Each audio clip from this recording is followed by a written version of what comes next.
Welcome to Community at Home. It's our first Community at Home in the month of June, and that's kind of hard to believe, isn't it? That we are now have entered into the month of June. I always see June 1st as the official beginning of summer, and so that's where we are at. Hey, we know that on this coming Sunday, June the 7th, we're going to have some services. We've made a decision to limit those services to 50 people. And our 8 o'clock service, 9:30 service, 11 o'clock service, 12:30 service, they are all full. We have added a 5 o'clock service. And so if you would be interested in coming to church on Sunday, June the 7th, go to our website. You can sign up for the 5 o'clock service. So we'll be announcing that and having that available for this week. If that one fills up, then we will we'll go to what our next plan will be. So I'm excited to be able to have that. Obviously, this weekend we're going to still be doing full-blown live feed. So we'll live feed the 8 o'clock, the 9:30, and the 11. We will not live feed the 12:30 or the 5, but we will the first 3. So if you're not able to come, you're not comfortable come, you're in that you're in that red zone or yellow zone, or maybe you're just choosing to stay home because you're willing to give someone else the opportunity to be here. And by the way, if that's you, thank you so much for doing that. And we'll be able to watch online.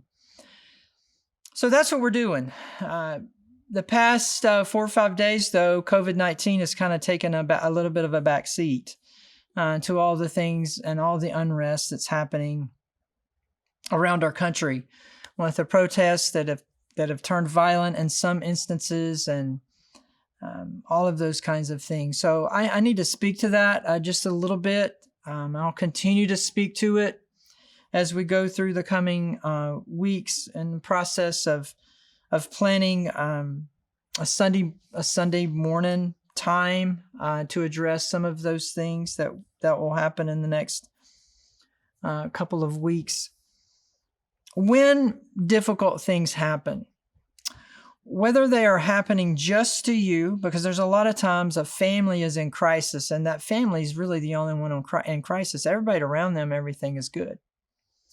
Or we have a situation like COVID-19 that impacts everybody. And then you've got the thing that's happening with the racial tensions and the call for justice and reform and all of the stuff that's going on with that. When those kinds of things happen, what we need we need some hope. We need some comfort. We need some direction. I don't know if you're like me, but I've been asking myself for the past 4 or 5 days as I watch the news. It's like, what am I supposed to do? What is my role in this? So we need hope, we need comfort, and we need direction. And a lot of times what we'll do is we'll look to our leadership, and you'll look to someone like me who is in the role of a pastor, and it's like, give us something, help us to be comforted, help us to have some direction, give us some hope. And here's my take on that. My take's probably a little bit different than a lot of people's. I don't think now is the time to say anything different.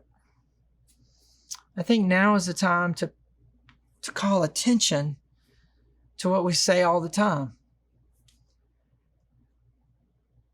If history is a teacher, and we're going to learn from history, unfortunately, in these tense times, in these times when we need comfort, in these times when we need direction, in these times when we're looking for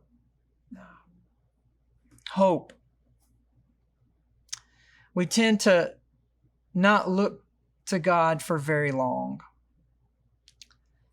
One of the things that I say often is I have to keep, as a pastor and as a teacher of God's written word, I have to keep saying the same things over and over and over and over. And you know why I have to keep saying the same things over and over and over and over? Is because nobody is listening. But in times like this, maybe people are just a little bit more at a place where they will listen. So I want to I want to share with you some scriptures. The first one I want to share with you is in Ezekiel Chapter 36, starting with verse 25. Then I will sprinkle clean water on you, and you will be clean. Your filth will be washed away, and you will no longer worship idols. And I will give you a new heart, and I will put a new spirit in you. I will take out your stony, stubborn heart and give you a tender, responsive heart. And I will put my spirit in you so that you will follow my decrees and be careful to obey my regulations. Now that's from the Old Testament, and that's clearly God talking to us, and He's saying, this is what I'm going to do. I'm going to wash you clean. I'm going to take the evil away. I'm going to remove your sin. This is the salvation that He offers us. And in that, He says, you know what? I'm going to trade hearts with you. I'm going to take your stubborn and evil and wicked heart, and I'm going to give you my gracious, loving, tender heart. So we have this exchange that happens when I choose to believe. Now in the New Testament, a verse that really speaks to that is 2 Corinthians chapter 5, verse 17. It says, this means that anyone who belongs to Christ has become a new person. The old life is gone and the new life has begun. So in a time where we're seeing in our country all kinds of things that are scary, trying to figure this stuff out, with the virus to the riots to all of the uncertainty, here's what I would say to you. Here's what I would want you to know. Do you know Jesus? Do you know Jesus? Have you had this moment where you have traded hearts with Him? If you've traded hearts with Him, your life is going to be different. You don't have to worry. You don't have to get all caught up in what is going on. You can trust Him because you have His heart and you are no longer depending on yours. Another key verse to me is in Proverbs chapter 4, verse 23. It says, guard your heart, or I'd say guard your soul above all else, for it determines the course of your life. Guard your heart above all else. So in this time of uncertainty, in this time where we need hope, in this time where we need comfort, in this time that we need direction, we need to make sure that we're guarding our soul, and that we're not looking to a politician to answer it. We're not looking to somebody in society to answer it. What we're looking to is we're looking to God. We're looking to Jesus. We're looking to the Holy Spirit, because that is where my hope comes from. That is what I have to place my trust in. And then I would share this verse in Colossians chapter 3, verse 15. It says, and let the peace that comes from Christ rule in your hearts. And again, a lot of times the word heart is it's the word soul. And let the peace that comes from Christ rule in your hearts. Where does your peace come from? It comes from Him. Where does my peace come from? It has to come from Him. My peace cannot come from the stock market. My peace can't come from the fact that there's peace in the streets. My peace can't come from being physically healthy. That is not where my peace... If I'm looking for those things to bring me peace, I am going to be in trouble. But I've got to let Christ, the peace of Jesus, rule my soul. Not just be sitting in the corner of my soul. Not just kind of outlined my soul. But I must let Jesus rule. And if we'll do that, that's where our hope is. That's what is going to comfort us. Now I think we have another giant, huge role to play when things like this are happening. And none of this is new. But when stuff like this happens, here's another thing that we've got to be reminded of, and this is from 1 Peter chapter 3, verses 15 and 16. Instead of being afraid, instead of being fearful, instead of being worried, instead of wringing your hands and saying, oh my goodness, what is happening? Instead of looking to things to give us the source of hope that can't give us hope, instead, you must worship Christ as Lord of your life. What is Lord of your life? Is Jesus Lord of your life? Are your relationships the Lord of your life? Or is your opinion the Lord of your life?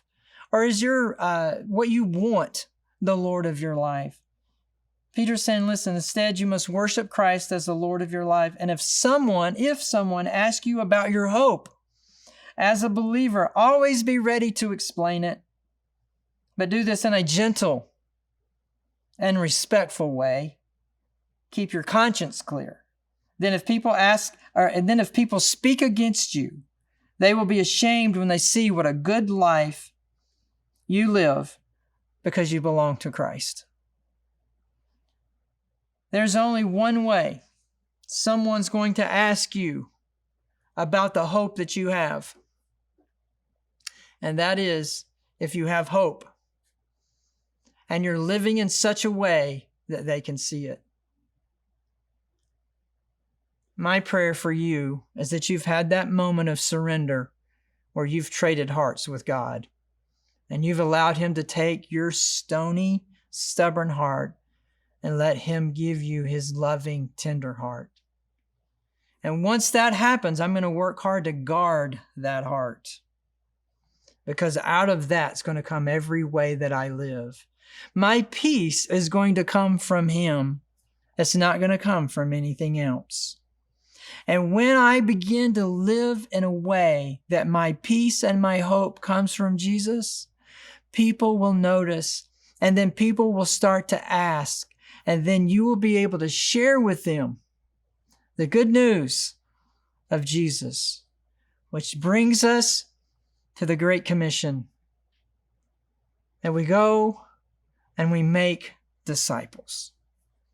So regardless of what's going on, regardless of the fear, regardless of the uncertainty, regardless of the junk, may we keep our eyes on Jesus, because we've exchanged hearts with Him. And if we'll trust Him in every aspect of our life, we don't have to be afraid.